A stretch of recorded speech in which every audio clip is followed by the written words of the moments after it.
Hello friends, എല്ലാവർക്കും super കൺമണി സീരിയലിൻ്റെ ഒരു അടിപൊളി പ്രമോ റിവ്യൂയിലേക്ക് സ്വാഗതം. ഇന്നത്തെ എപ്പിസോഡിൽ നമ്മുടെ കൺമണി പുതിയതായി വരുന്ന ശ്രീദേവിയെ പൊളിച്ചടുക്കുന്നുണ്ട്. കൃഷിനെ കാണുമ്പോൾ കൺമണിക്ക് വളരെ സന്തോഷമാവുന്നുണ്ട്. കൺമണി വിഘ്നേശ്വരൻ്റെ അടുത്ത് പ്രാർത്ഥിച്ചുകൊണ്ടിരിക്കുമ്പോഴാണ് അങ്ങോട്ടേക്ക് കൃഷി വരുന്നത്. കൃഷിനെ കാണുന്നതും കൺമണി ഓടിപ്പോയി കൃഷിനെ കെട്ടിപ്പിടിക്കുന്നുണ്ട്. എന്നിട്ട് കൃഷിനോട് നന്ദി പറഞ്ഞിട്ട് കൺമണി ചോദിക്കുന്നുണ്ട്, എനിക്ക് ഇത്രമാത്രം സഹായങ്ങൾ ചെയ്തു തരാൻ ഞാൻ സാറിൻ്റെ ആരാണെന്ന് കൺമണി ചോദിക്കുന്നുണ്ട്. അപ്പോൾ കൃഷി തിരിച്ചു ചോദിക്കുന്നുണ്ട്, വീട് തിരിച്ചെടുത്ത കാര്യമാണോ നീ ചോദിക്കുന്നത് എന്ന് ചോദിക്കുമ്പോൾ കൺമണി പറയുന്നുണ്ട്, അതെ സാർ, എനിക്ക് വേണ്ടിയിട്ട് എന്തിനാണ് സാർ ഇത്രയും സഹായങ്ങളൊക്കെ ചെയ്യുന്നത്? ഇതിനൊക്കെ എത്ര നന്ദി പറഞ്ഞാലും മതിയാവില്ല എന്നൊക്കെ കൺമണി പറയുമ്പോൾ കൃഷി പറയുന്നുണ്ട്, നീ എൻ്റെ കൃഷ്ണമണിയല്ലേ, ഞാൻ താലി കെട്ടിയവൾ, അവൾക്കൊരു സങ്കടം വന്നാൽ അത് നോക്കേണ്ടത് എൻ്റെ കടമയല്ലേ? എൻ്റെ പെണ്ണിന് എന്തെങ്കിലും പ്രശ്നമുണ്ടായാൽ ഞാനല്ലേ അത് പരിഹരിക്കേണ്ടത്? അത് മാത്രമല്ല, അങ്ങനെ വല്ലവനും വന്ന് എൻ്റെ പെണ്ണിനെ പറിച്ചെടുത്തിട്ട് പോവാൻ ഞാൻ സമ്മതിക്കില്ല, ഞാൻ ആർക്കും തന്നെ നിന്നെ വിട്ടുകൊടുക്കില്ല എന്ന് കൃഷി കൺമണിയോട് പറയുമ്പോൾ കൺമണിക്ക് വളരെ സന്തോഷമാവുകയാണ്. കൺമണി എന്നിട്ട് കൃഷിനെ കെട്ടിപ്പിടിച്ച് കരയുന്നുണ്ട്. സന്തോഷത്തിന്റെ കണ്ണീരാണത്. അതിനുശേഷം കൃഷിയും കൺമണിയും പരസ്പരം നെറ്റിയിൽ ചന്ദനക്കുറി തൊട്ടു കൊടുക്കുന്നുണ്ട്. അപ്പോഴാണ് അങ്ങോട്ടേക്ക് ഉണ്ണിത്തിരുമേനി വരുന്നത്.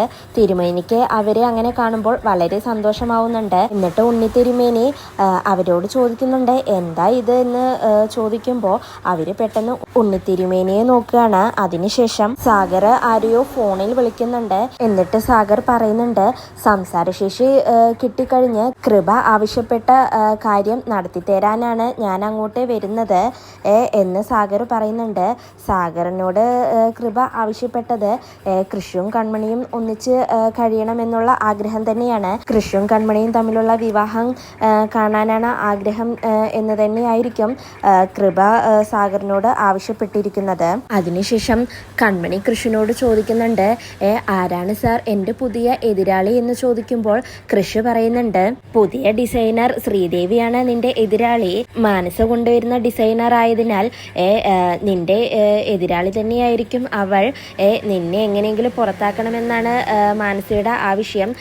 അപ്പോൾ പിന്നെ അവളുടെ ആള് തന്നെയായിരിക്കും ശ്രീദേവി, അത് ഉറപ്പാണ് എന്ന് കൃഷി പറയുന്നുണ്ട്.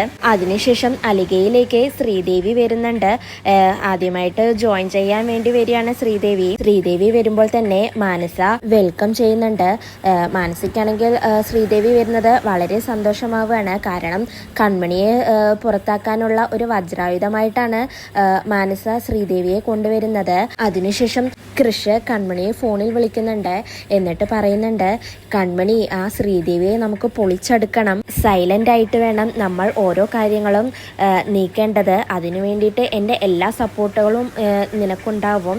നീ ഒരിക്കലും അവരുടെ മുന്നിൽ താഴ്ന്നു കൊടുക്കരുത് എന്നൊക്കെ കൃഷി പറയുന്നുണ്ട്.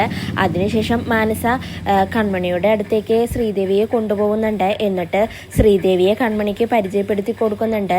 ശ്രീദേവി അപ്പോൾ ഹലോ എന്ന് പറഞ്ഞിട്ട് കൺമണിക്ക് ഷെയ്ക്ക് ഹാൻഡ് കൊടുക്കാൻ പോകുമ്പോൾ കൺമണി ചിരിച്ചുകൊണ്ട് കൈകൂപ്പി നമസ്കാരം എന്നാണ് പറയുന്നത്. ഇത് മാനസിക്ക് ഒട്ടും തന്നെ ഇഷ്ടാവുന്നില്ല. അവൾ അവിടെ ചെറുതാവുന്നത് പോലെ അവൾക്ക് ഫീൽ ചെയ്യുന്നുണ്ട്. അതിനുശേഷം കൺമണിയുടെ സീറ്റിലേക്ക് ശ്രീദേവിയെ വിളിച്ചു കൊണ്ടുപോയിട്ട് കൺമണി ഇരുത്തുന്നുണ്ട്. എന്നിട്ട് പറയുന്നുണ്ട്, ഇനി ഈ ക്യാബിൻ ശ്രീദേവിക്ക് സ്വന്തമാണ്. ഒരു കാട്ടിൽ 2 സിംഹങ്ങൾ വേണ്ട എന്ന് കൺമണി വളരെ ആത്മവിശ്വാസത്തോടെ ശ്രീദേവിയോട് പറയുന്നുണ്ട്. ശ്രീദേവി മാനസിയുടെ ആളായതിനാൽ ശ്രീദേവിക്ക് കൺമണി പറഞ്ഞതൊന്നും അത്ര ഇഷ്ടപ്പെടുന്നില്ല. ഇതെല്ലാം കണ്ടു നിൽക്കുന്ന മാനസിക്കും കൺമണിയോട് ഒന്നുകൂടി പക കൂടുകയാണ്. കൺമണി ഇതെല്ലാം പറയുമ്പോൾ മാനസിക്ക് താൻ വിചാരിച്ച പോലെയൊന്നും കാര്യങ്ങൾ നടക്കുന്നില്ലല്ലോ എന്ന് തോന്നി തുടങ്ങുകയാണ്. ഇതോടുകൂടിയാണ് ഇന്നത്തെ പ്രമോ അവസാനിക്കുന്നത്. എന്തായാലും കൃപയുടെ ചികിത്സ കഴിഞ്ഞ് ജർമ്മനിയിൽ നിന്നും സാഗർ നാട്ടിലെത്തിയാൽ എത്രയും പെട്ടെന്ന് തന്നെ കൃഷിന്റെയും കൺമണിയുടെയും വിവാഹത്തിൽ ഒരു തീരുമാനമുണ്ടാകും. കൃഷിയും കൺമണിയാണെങ്കിൽ മാനസിയെയും ആ ശ്രീദേവിയും പൊളിച്ചെടുക്കാനുള്ള എല്ലാ ചാൻസും ഉണ്ട്. അവർക്ക് കൂട്ടായിട്ട് മഹിയും ദേവ്സാറും കൂടെ ഉണ്ടാവുമെന്ന് ഉറപ്പാണ്. എന്തായാലും നാളെ ഒരു കിടിലൻ എപ്പിസോഡുമായി വീണ്ടും കാണാം. Bye, good night.